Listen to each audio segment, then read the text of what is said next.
Mesdames et messieurs, bonjour et bienvenue sur votre chaîne d'information préférée, le Rideau Politique. Ici, notre plus grande préoccupation étant de faire du monde un vaste réseau de connaissances. Vous avez toute l'information à l'échelle continentale, mais aussi mondiale. Alors si vous êtes nouveau sur la chaîne, pensez à vous abonner.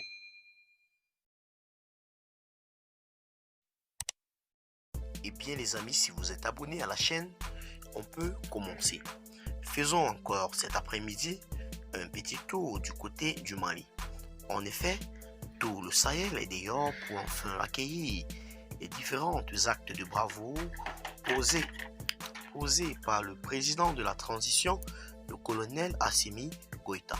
En clair, deux suspects entre les mailles de filet du 4e arrondissement. En effet, il s'était fait remarquer par les différents chauffeurs et passagers fréquentant la route de Ségou, celle de Sissako et de Koulidiala. Les présumés bandits coupaient des voies aux passagers en leur débrouillant de tous leurs biens. Les malfrats opéraient avec des armes blanches et des armes à feu. Tout est parti des informations longuement collectées et analysées par le commissariat de police du 4e arrondissement de Bamako, lesquelles informations cautionnaient que les suspects désormais mis aux arrêts embrasseraient pas mal de gens qui fréquentent l'axe Ménan, Ségou, voire celui de Sissako à Koutiala. Leur mode opératoire consistait à couper les routes au cas de différents véhicules, les suspects dépouillant les passagers de tous leurs biens. De par ces faits, nombreux sont des passagers qui ont été victimes des actes de banditisme et présentés ordre.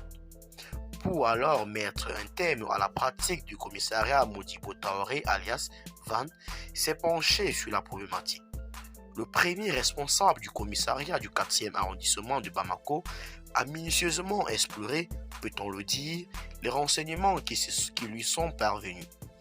Doué et résolu en la matière, Van et ses éléments ont lancé, après l'obtention de toutes les données nécessaires, l'assaut contre les bandits à partir de Kati. D'une source fiable, le commissaire Traoré surveillait quasiment tous les gestes et faits auxquels les suspects se livraient. Les individus en question s'armaient lourdement pour leurs opérations.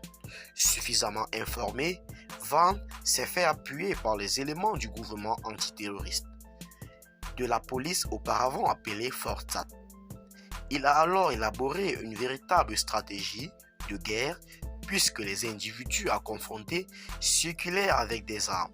Ainsi, c'est dans la matinée du 27 juin 2022 que les éléments discrets ont été postés au niveau des deux principaux axes de la ville de Kati.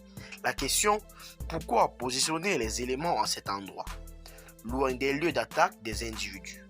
La réponse à cette question est assez simple, nous pouvons le dire. Les informations reçues par le commissaire faisaient part que les